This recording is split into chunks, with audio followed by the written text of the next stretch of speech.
কাছে কিংবা দূরে, দেশে কিংবা প্রবাসে, যারা যেখান থেকে ইউটিউব চ্যানেলগুলো দেখতেছেন, সবাইকে প্রীতি ও শুভেচ্ছা জানিয়ে শুরু করছি আমাদের আজকের প্রতিবেদন। প্রিয় দর্শক, আজ আমরা আছি চাঁদপুরে। তো চাঁদপুর পুরান বাজার কথা বলবো সোনিয়ার সঙ্গে। সোনিয়ার বাস্তব জীবনের গল্পটি তুলে ধরবো আপনাদের মাঝে। আসসালামু আলাইকুম। ওয়ালাইকুম আসসালাম। জি আপু, কেমন আছেন আপনি? জি ভালো আছেন? জি আলহামদুলিল্লাহ ভালো আছি। তো সোনিয়া আপু, আপনার কষ্টের কথাগুলো আমাদেরকে বলেন, আপনার লাইফ স্টোরিগুলো আমাদেরকে বলেন। আমরা খুব একটা গরিব, আমাদের ধন সম্পদ কোনো কিছু নাই। আমার বাবা মা আছে, বাবা রিক্সা চালায়, আমি এক মা এক জি, ভাই বোন কেউ নাই আমাদের। তখন এখন আমরা বর্তমানে চাঁদপুর থাকি। তো আমরা খুব ছোট থাকতে কুমিল্লা ছিলাম, কুমিল্লা বাবার বাড়ি আর কি। তো কুমিল্লা ছিলাম, একটা কোম্পানিতে চাকরি করতাম, লেখাপড়া করছিলাম। বাবা মা খরচ চালাতে পারে না, থেকে লেখাপড়া করি না। তো একটা কোম্পানিতে কাজ নিয়েছিলাম, ওইটা হলো আচারের কোম্পানি ছিল আর কি। তো এখানে ওর সাথে একটা মানে ছিল গাড়ির, ওইখানে আমার হাজব্যান্ডে কাজ করতো মানে বিয়ের আগে। তখন উনি আমাকে অনেকবার অফার দিছে প্রেম করার জন্য, তো আমি রাজি ছিলাম না। আমার তো ভালো লাগে না আর কি। আর তখন তো আমি ছোটো ছিলাম, ওগুলি আর কি বুঝিনি। তো অনেকদিন পরে আবার মনে করেন অনেক ছেলে মেয়ে নিয়ে মানে করছে, মানে করার জন্য সম্পর্ক অনেক রিকোয়েস্ট করছে আর কি। পরে করছি, 2-3 মাস হবে সম্পর্ক ছিল। তোর কাছে বিয়ে বসার মতো কোনো ইচ্ছা ছিল না, আমার বিয়ে আরেক জায়গায় ঠিক করা ছিল আর কি, চাঁদপুরে। তখন উনি আমাকে বিয়ের কথা শুনে উনি লোকজন নিয়ে তারপর আমার বাড়িতে হামলা করে। আমি নাকি অনেক থেকে টাকা পয়সা খাইছি, অনেক আজে বাজে কথা উঠে দিচ্ছে। তখন আমার ফ্যামিলি বলতেছে ঠিক আছে, এইসব বদমানের ভাগি যতক্ষণ হয়েছে ওর কাছে বিয়ে শাদি দেবো। তো অনেক কাছে বিয়ে শাদি দিছে, দেওয়ার পরে তো আমাদের সংসারটা অনেকদিন ভালো যায়। 1 বছর পরে আমার একটা ছেলে হওয়ার পরে ও ভালোই থাকে। তারপর আবার যখন একটা মেয়ে হয়, তখন উনি মানে বাজে আড্ডা ফাড্ডা দেয়, নেশা বাণিজ্য করে, ঘরে অশান্তি করে আর কি। তো ওই মারধর করে, বাচ্চাদেরকেও মারধর করতো, ওগুলি আর ভালো লাগে না। তারপর ওইখান থেকে চলে আসছি, আমার শ্বশুরবাড়ি কিন্তু লাকসাম, কুমিল্লা লাকসাম। ওইখান থেকে চলে আসছি, আসার পরে আবার নিচে 2বার করে নেওয়ার পরে আবার ওই একই মানে এরকম করতেছে আর কি। নেশাগত কখনো ভালো হয় না। তো আবার অত্যাচার করার পরে এবার চলে আসছে, আজকে 2 বছর হবে ডিভোর্স দিয়ে। তো আসছে, এখন বাবা রিক্সা চালায়, মা আছে, মাও টুকটাক বিয়ে সাথে কাজকর্ম হলে আর কি করে। তো ওগুলি দিয়ে আমাদের সংসারটা যেমন তেমন চলে। আচ্ছা, আপনার যার সঙ্গে আপনি প্রেম করেছেন, প্রেম করেই তো বিয়ে করেছেন তাই না? তো ওনার নাম ছিল কি? জসিম। জসিম। আচ্ছা, আপনার শ্বশুরবাড়ি তো বললেন ইতিমধ্যেই লাকসামে। জি। তো আপনি কি আপনার শ্বশুরবাড়িতে কখনো গিয়েছিলেন? জি গেছিলাম একবার। একবারই গিয়েছিলেন? জি কার সঙ্গে গিয়েছিলেন? গেছিলাম, আমার হাজবেন্ডের সাথে গেছিলাম। তো ওখানে আপনি যাওয়ার পরে তারা আপনার সঙ্গে কি ব্যবহার করেছে? মানে আমার প্রেমের বিয়েতে অনেক সময় ফ্যামিলি থেকে দুর্ব্যবহার করে বা মেনে নেওয়া হয় না। তো সেই ক্ষেত্রে আমি বলতে চাচ্ছি, আপনার সঙ্গে আপনার শ্বশুরবাড়ির ফ্যামিলির লোকজন কি ব্যবহার করেছে? আমার হাজবেন্ড কিন্তু আমাকে বিয়ে করার আগে কিন্তু আরেকটা বিয়ে করছে, বুঝছেন? তখন আমি জানতাম না আর কখনো বুঝতে পারি নাই, কারণ উনি যখন কুমিল্লাতে চাকরি করে তখন উনি ওইখানে থাকে, ওনার নামে অনেক মামলা আসছে, ওই ভয় যে উনি ওইখানে থাকে সেটা আর আমরা জানতাম না। বা আমার বিয়ে হওয়ার পরে ছেলে হয়েছে যখন, তখন আমি জানছি যে উনির বউ বাচ্চা আছে আর কি। তো আমি একদিন শুধু ওনার বাড়িতে গেছি, তা উনির ফ্যামিলিতে সবাই ভালো, উনির বউটা একটু মানে এটা মাইনা নেয় না আর কি। তা একবারে গেছিলাম, আর দ্বিতীয়বার যাই নাই। আর আমার দেবর বা আমার শ্বশুর তো বর্তমানে মারা গেছে, যখন ছিল তখন আমার শ্বশুরে আবার আমার দেবর আমার কাছে যাইতো আর কি। আচ্ছা, তো আপনি যখন জানতে পেরেছেন সে আরেকটা বিয়ে করেছে, তখন আপনার কাছে কীরকম লেগেছে? তখন তো অবশ্যই খারাপ লাগছে, এখন তো ভুল করে ফেলছে, এখন ওইটা তো আর ওখান থেকে তো আর চলে আসা যায় না। না, চলে আসা যায় না। তো ভুল করার আগে ভেবে চিন্তে ভুল করা যায় না? ওইটা তো আমরা কখনো জানতাম না যে উনি এরকম একটা। আপনি তার সঙ্গে প্রেম করেছেন ঠিক আছে, তো যখন আপনি তাকে বিয়ে করতে যাচ্ছেন, তো বিয়ে করার আগে তার সম্বন্ধে ভালো মন্দ খোঁজখবর নেওয়াটা আপনার প্রয়োজন ছিল নাকি? আমার বর্তমানে আমার বাবা ছাড়া আমরা কেউ নাই, বা আমার একটা ভালো একটা গার্জিয়ান নাই, বা ভালো একটা ভাইও নাই যে ওরা যাচাই করবে আর কি। তো এই আল্লাহর উপরে বিশ্বাস রেখে মানে এই কাজটা করে ফেলছে, ভুলটা করে ফেলছি, এটাই। মানুষের জীবনে বিয়ে একটাই, ওইটা ভাবে আজকে 2-2.5 বছর হবে, আজকে এখনও এইভাবে আসি, বিয়ের চিন্তা ভাবনা করি না। বিয়ের চিন্তা ভাবনা করতেছেন না? না। তাহলে যে আপনি বললেন যে আপনার দুটি সন্তান আছে, জি। তো দুটি সন্তান নিয়ে আপনি এখন কিভাবে আছেন, বর্তমান পরিস্থিতিতে কিভাবে আছেন? যে আব্বু খাবায়, আম্মু খাবায়। তো এভাবে কতদিন আব্বু আম্মুর উপরে? আপনার আব্বু আম্মু কি চিরস্থায়ী থাকবে? সেটা তো থাকবে না, আব্বুরও বয়স হয়ে গেছে, আম্মুরও বয়স হয়ে গেছে। এখন নিজে যদি আমি বিয়ে বসবো না সেটা বলি নেই, ঠিক আছে? হয়তো সেটা মনে থেকে বলতেছি যে কষ্টের বিনিময়ে বলতেছি যে বিয়ে বসবো না, কারণ একবার তো ধোকা খাইছি। যদি এমন কোনো ব্যক্তি থাকে ভালো, যে আমার ছেলে বিয়ে এসেও দায়িত্ব নিতে পারবে, আমার দায়িত্ব নিতে পারবে, যে কখনো ছাইরা না যাবে, ওরকম ছেলে যদি হয় তাহলে ভাইবা চিন্তা কাজ করবো আর কি। আচ্ছা আচ্ছা। তো এই যে আজকে যে ভিডিওতে এসেছেন আপনি, কি কারণে? সহযোগিতার জন্য। তো কি ধরনের সাহায্য সহযোগিতা আপনি চান? আমি চাই, আমার একটা ছেলে আছে, একটা মেয়ে আছে। এখন বর্তমানে আমার ছেলেটা মানে এখন করোনার কারণে তো মাদ্রাসা বন্ধ, তো আমার ছেলে মাদ্রাসা পড়ে আর কি, আর মেয়েটা এমনি বাড়িতে পড়ে। তো ওদের মানে খরচটা চালাইতে আমার খুব কষ্ট হয়ে যায়। আমরা রুম ভাড়া থাকি, আমাদের 2টা রুম। তার জন্য আর কি চাই, যদি কেউ যদি 10-5 টাকা দিয়ে যদি সহযোগিতা করে তাহলে একটু উপকার হবে আর কি। তো দুইটা রুম কেন? আপনারা ফ্যামিলিতে সদস্য কয়জন আপনার? আমরা সদস্য 5 জন। 5 জনের সদস্য। আপনি, আপনার 2 সন্তান আর বাবা মা। জি। তো সেজন্য আপনাদের 2টা রুম। জি। আচ্ছা আচ্ছা। তো রুম ভাড়া কত টাকা দেন? রুম ভাড়া এই তো 4000। 2 রুমে কত টাকা ভাড়া? 2 রুমে 4000 টাকা। একটা রুম মানে একটু বড়, ওটা একটু মানে 2500 টাকা, আর একটা রুম 1500 টাকা। 2 রুমে ভাড়া মোট 4000 টাকা। আর কারেন্ট বিল আলাদা। কারেন্ট বিল আলাদা। তো এই যে আপনার বাবা বৃদ্ধ, সেই কি এইসব বহন করতেছে ভাড়া বা ফ্যামিলির টোটাল খরচ সেই কি বহন করতেছে? না, আমার আব্বু তো মুরব্বী, রিক্সা চালা যায়, কয়েক টাকা পায়, তাতে আমাদের খানার খরচটা যায়। আর দ্বিতীয় কথা হলো মানে রিক্সা ভাড়া চালা আর কি, নিজের না, রিক্সা ভাড়া তো দিতে হয়। তো আমার আম্মু ওই বিয়ে শাদীর কাজকর্ম হলে, তখন বিয়ে শাদীর কাজকর্ম করলে ভালো একটু ইনকাম হয়, তখন আমরা চলতে কোনো সমস্যা হয় না। এখন তো ভাইরাজের কারণে বিয়ে শাদী বন্ধ, ওই জন্য মানে আমরা একটু থেকে গেছি আর কি। আচ্ছা, আপনি কত টাকা বা কীরকম সাহায্য সহযোগিতা পেলে আপনি আর সাহায্যের জন্য প্রতিবেদন করবেন না বা কারো কাছ থেকে সাহায্য নেবেন না? আমি কত টাকা সেটা আমি বলতে পারবো না। আল্লাহ যাকে যতটুকু তৌফিক দিচ্ছে অতটুকু যদি আমাকে দিতে পারে তার জন্য আমি আলহামদুলিল্লাহ। না, আমাদের এই প্রতিবেদনের মাধ্যমে আপনার এই একটা চাহিদা আছে না যে অত টাকা হইলে আমি চলতে পারবো, আমার আর কোনো সাহায্য প্রয়োজন নেই, তো সেই ধরনের কোনো চাহিদা আপনার নেই? ঠিক আছে, আমাদের মাসে রুম ভাড়া ধরতে গেলে, কারেন্ট বিল সহ ধরতে গেলে আমাদের 4,500 টাকা বিল আসে রুম ভাড়া। তো আমাদের রুম ভাড়াটার জন্য একটু কষ্ট, আর আমার বাচ্চাদের লেখাপড়ার জন্য একটু কষ্ট হয় আর কি। তো এগুলি নিয়ে যদি কেউ যদি পারে বা একটু দেওয়ার জন্য হেল্প করে, তার জন্য আমি অনেক মানে ভালো থাকতে পারবো।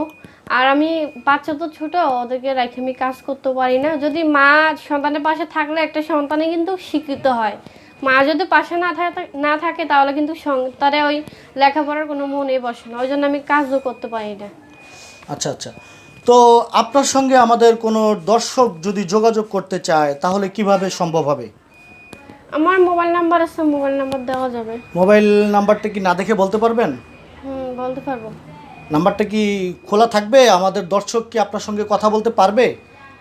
দর্শকের কথা বলতে পারবে, আমি সেটা আশা করি, কিন্তু আমাকে খারাপ কথা বললে তো অবশ্যই আমি বন্ধ করে রাখবো, কারণ আমি চাই না কেউ আমাকে কোনো খারাপ কথা বলো। আর আমি তো একবার বলছি, যদি কোনো ব্যক্তি আমার দায়িত্ব নিতে চায় বা আমার সন্তানের দায়িত্ব নিতে চায়, তাহলে আমি ওর ফ্যামিলি নিয়ে আসুক, যোগাযোগ করুক, আমার বাসায় আছে, যোগাযোগ করুক, আমি বিয়ে শাদী বসবো ভাইবা চিন্তা। তো আর আগে যদি আমাকে কোনো ব্যক্তি খারাপ কথা বলে মোবাইলে, খারাপ কথা বলে 2 টাকা দাও, আমি সে টাকা চাই না। যদি আপনাকে কেউ সরাসরি এসে দেখে যেতে চায় এবং সরাসরি এসে সাহায্য এবং সহযোগিতা করতে চায়, তাহলে কিভাবে আসতে পারবে? এটা চাঁদপুর পুরান বাজার, আর আমার মোবাইল নাম্বার তো দিতেছি, ওই মোবাইল নাম্বারে যোগাযোগ করে আসতে পারবে। আমাদের এই প্রতিবেদনটি ছাড়ার পরে অনেক অনেক ফোন আসবে আপনার ফোনে। তো এরকম আমাদের কমেন্টে এবং আমাদের কাছেও অনেক সময় অনেক ফোন আসে যে ভাই এই মেয়েটার প্রতিবেদন ছেড়েছেন, কিন্তু মেয়েটার প্রতিবেদনে নাম্বার যেটা দেওয়া আছে নাম্বারটা আমরা বন্ধ পাচ্ছি, তাহলে কিভাবে সাহায্য সহযোগিতা করব? তো এরকমও হয়। তো আপনার প্রতিবেদনটা ছাড়ার পরে যখন আপনার ফোনে ফোন আসবে তখন কি আপনি ফোনটা বন্ধ করে রাখবেন, না চালুই থাকবে, কন্টিনিউ আপনি সবার সঙ্গে কথা বলতে পারবেন? কোনটা? দেখেন ভাইয়া, সবাই ভালো না, সবাই খারাপও না। দুই একটা খারাপ লোকের জন্য সবাইকে খারাপ ভাবা লাগে, ঠিক আছে? যখন দুই একটা খারাপ কথা বলে তখন মনে করেন অনেক খারাপ লাগে নিজের কাছে। তখন ভাবি যে টাকাটা বড় না, আমাদের ইজ্জতটা বড়। তখন ওই জিনিসটা ভাবে আমরা মোবাইলটা বন্ধ করে রেখে দিই। আপনি যে কথাটা বলেছেন, অ্যাকচুয়ালি পৃথিবীতে সবাই খারাপ না, আর সবাইও ভালো না। ভালো খারাপ মিলিয়ে পৃথিবী। যদি সবাই খারাপ হতো তাহলে পৃথিবী চলতো না, আর যদি সবাই ভালো হতো তাহলেও পৃথিবী চলতো না। ভালো খারাপ মিলিয়েই পৃথিবী। তো আমাদের এই প্রতিবেদনটি যারা দেখে বা দেখবে তাদের উদ্দেশ্যে আপনার কি বলার আছে? তাদের উদ্দেশ্যে বলা আছে যে তারা যদি আমাকে কোনো খারাপ কথা না বলে আমি তাতে খুশি হব। যাতে আমি, সবারই ঘরে মা বোন আছে, তা আমার তো ভাই বোন নাই, আমি সবাইকে ভাই বোন হিসেবে আপন করে নেই খুব অল্প সময়ের ভিতরে, এটাই আমার অভ্যাস। আর আমি এতক্ষণ যা বলছি তাই আমার সত্যি কথা। আমার কোনো বাড়িঘর নাই, আমি ভাড়া থাকি, ভাই বোনও নাই। স্বামী ছিল, ডিভোর্স হয়ে গেছে, চলে আসছে। এখন বাচ্চা দুইটা নিয়ে খুব কষ্ট করে আসি। যদি কেউ যদি পারে 2 টাকা দিয়ে সহযোগিতা করতে, তার জন্য আমি খুশি হব। আর ওই কথা তো বললামই, যদি কোনো ভালো ব্যক্তি থাকে, যদি আমার 2টা সন্তান গ্রহণ করতে চায়, তাহলে তার ফ্যামিলি নিয়ে আমার ফ্যামিলির কাছে যোগাযোগ করে। আচ্ছা, আপনি আগে আপনার মোবাইল নাম্বারটা বলেন, তারপরে বলতেছি। আপনার মোবাইল নাম্বারটা আগে বলেন। 016 41 70 72 93। 01। তো আপুর নাম্বারটা আরেকবার বলেন। 016 41 70 72 93। তো প্রিয় দর্শক, যারা সোনিয়াকে সাহায্য এবং সহযোগিতা করবেন তা এই নাম্বারে যোগাযোগ করতে পারেন। অযথায় ফোন দিয়ে ডিস্টার্ব করবেন না, কারণ সে অসহায় বলেই সে আজকে ইউটিউবে প্রতিবেদন করতে এসেছে। তো এই প্রতিবেদনের মাধ্যমে আপনারা সাহায্য এবং সহযোগিতা করেন বিধায় আমরা বিভিন্ন সময়ে দেশের বিভিন্ন এলাকায় বা বিভিন্ন অঞ্চলে যে প্রতিবেদন তৈরি করে থাকি।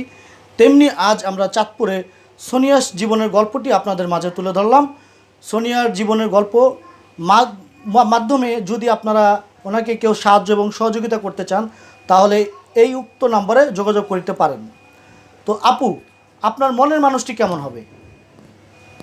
আপনি যে বললেন যে আপনি এই যদি সন্তান সহকারে যদি কেউ দায়িত্ব নিতে চায় তাহলে আপনি গ্রহণ করিবেন, আগে আসতে হবে, তারপরে ভেবেচিন্তে, তাই না? জি। তো সেক্ষেত্রে আপনার মনের মানুষটি কেমন হবে? যেমন মনে করেন আমার তো আর তেমন বেশি বয়স হয়ে গেছে না, বা অল্প বয়সে বিয়ে হয়েছে থেকে 2টা বাচ্চা হয়ে গেছে।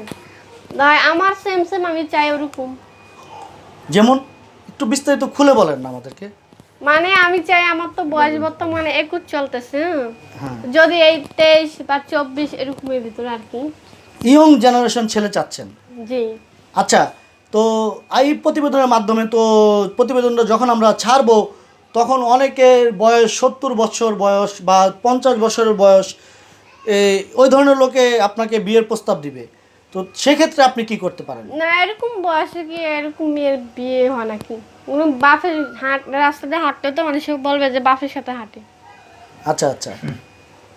তো আপনি কি মানে ওইটা আপনি বলতে চাচ্ছেন না, নাকি না লজ্জা পাচ্ছেন? মানুষের শোনেন, টাকা পয়সা দিয়ে সবসময় সুখ পাওয়া যায় না। টাকা পয়সাও লাগে, মানুষের চলতে বা জীবন সঙ্গীও লাগে। তো এরকম তো না যে একটা 80 বয়স বা 50 বয়সের লোকের সাথে বিয়ে বসে বা সংসার করবো। ওরকম হয় না, যার এটা হলো ভাগ্যের ব্যাপার, যারা হয় তাদের হয়। এখন আমি এটা বলছি, আল্লাহ পাকে কি ভাগ্যে লেখা রাখছে সেটা তো আমি জানি না। আচ্ছা আচ্ছা। তা আমি চাই যে আমার ছেলে মেয়ের সুখ আর কি। তো এখন আপনার ভবিষ্যৎ পরিকল্পনা কি? এখন ভবিষ্যৎ পরিকল্পনা, 2টা ছেলে মেয়ে আছে, 2টা ছেলে মেয়েকে যদি মানুষের মতো মানুষ করতে পারি। আমি তো আর লেখাপড়া করতে পারি নাই, তো এখন আমার 2টা সন্তানকে আমি চাই যে লেখাপড়া করে একটু মানুষ করতে বা কোরআনে হাফেজ করতে। এটা আমার ইচ্ছা আছে, আশা ভরসা আছে, যতই কষ্ট হোক না কেন। তো ছেলে মেয়েগুলো যদি একটু বড় হইতো তাহলে নিজে একটু কাজ করে চলতে পারতাম আর কি, কিন্তু ছোট, ওই জন্য কাজ করতে পারি না। তো আপনি লেখাপড়া করতে পারলেন না কেন? আমার তো সংসারে কেউ নাই, ভাইও নাই, বোনও নাই, বাবা মা ছিল, বা ওরা লেখাপড়ার খরচ চালাতে পারে না, কষ্ট হয়। অর্থের অভাবে লেখাপড়া হয়নি আপনার? জি। আচ্ছা আচ্ছা। আপনি এমনিতে কোন ক্লাস পর্যন্ত পড়েছেন? ক্লাস 6 পর্যন্ত পড়ছি। ক্লাস 6 পর্যন্ত পড়েছেন। আচ্ছা আচ্ছা। তো আপনি চাকরি বাকরি যে বললেন যে কুমিল্লাতে আপনি কি আচারের ফ্যাক্টরিতে চাকরি করেছেন, জি। তো চাঁদপুরে এসে কোনো চাকরি বাকরির ব্যবস্থা করতে চেয়েছিলেন বা পেরেছেন? মানে বিয়ের আগে আমি কাজ করছি, বিয়ের পরে আমি কাজ টাজ করি নাই। বিয়ের আগে যা করছি তাই। বিয়ের আগে যা করেছেন তাই। তো এখন তো আপনি আপনার বাবার পাশাপাশি আপনিও তো একটা কিছু করতে পারেন, বা আপনার দুইটা সন্তান আছে, দুইটা সন্তানের মুখের দিকে তাকিয়ে আপনার পারি জীবনে না। আপনার জীবনে যদি কেউ আসে, ভালো যদি কেউ আসে তাহলে ভালো, আর যদি খারাপ হয়ে যায় তাহলে তো খারাপ। তো আপনি একটু চেষ্টা করতে হবে না আপনার? আমি চেষ্টা করছি কুমিল্লাতে পিজি আছে, ওইখানে চেষ্টা করছি কাজ করার জন্য, তো 1 মাস করছি। আর ওইখানে মানে শিক্ষিত লোক লাগে আর কি কাজ করতে গেলে, তো মানে বেশি লেখাপড়া করতে পারি না দেখে আর মানে কাজ হয় নাই আর কি। আর মানে আমি সেলাই কাজ জানি, টাকার জন্য সেলাই মেশিন কিনতে পারি না, যদি কিনতে পারতাম তাহলে ঘরে বসেই কাজ করতে পারতাম। সেলাই কাজটা আপনি কোত্থেকে শিখেছেন? সেলাই কাজ আমি শিখছি আমার এক বোনের কাছে আর কি, পাড়াপড়শি। তো টাকা দিয়ে শিখতে হয়েছে? না, তখন ওই আমাদের পাশে কুমিল্লা থাকতে, তখন আমাদের পাশে মানে এক ভাড়াটিয়া ছিল, ওর বাসে দুষ্টামি করতাম আর বসে থাকতাম দেখতাম, তখন আমি শিখছি আর কি। আচ্ছা আচ্ছা, তাহলে আপনি সেলাই কাজও জানেন বলতে, এটা বলা যায় তাই তো? জি। তো একটা সেলাই মেশিন কি আপনি এই প্রতিবেদনের মাধ্যমে কারো কাছ থেকে চান, যারা আপনার ভাইয়ের বয়সী, যারা আপনার বাবার বয়সী, তাদের কাছ থেকে আপনি কি কোনো সেলাই মেশিন চান এই প্রতিবেদনের মাধ্যমে? ওরা যদি মায়া করে আমাকে একটা সেলাই মেশিন দেয় তাহলে আমার জন্য খুব ভালো হয়, যে আমি বাসা বসে কাজ করতে পারবো। আচ্ছা আচ্ছা, তো ঠিক আছে আপু, আর আমাদের দর্শকের উদ্দেশ্যে আর কিছু বলার আছে আপনার? আমরা দর্শকে ভালো প্রতিবেদনের থাকুক। শেষ পর্যায়ে। দর্শকে ভালো থাকুক এটাই দোয়া করি আল্লাহর কাছে। যদি কারো মায়া লাগে তাহলে আমাকে সহযোগিতা করো, আমার 2টা সন্তানের দিকে চাইয়া, এটাই আর কিছু না। তো ঠিক আছে প্রিয় দর্শক, আপনারা যারা এতক্ষণ আমাদের প্রতিবেদনগুলো ধৈর্য সহকারে দেখলেন, সবাইকে আন্তরিক প্রীতি ও শুভেচ্ছা জানিয়ে আজকের মতো এখানেই বিদায় চেয়ে নিচ্ছি। দেখা হবে আগামীতে নতুন কোনো জায়গায়, নতুন কোনো প্রতিবেদন নিয়ে বা নতুন কোনো মুখ নিয়ে। সে পর্যন্ত ভালো থাকুন, সুস্থ থাকুন, আর আমাদের এই চ্যানেলের সঙ্গেই থাকুন। ধন্যবাদ সবাইকে, খোদা হাফেজ।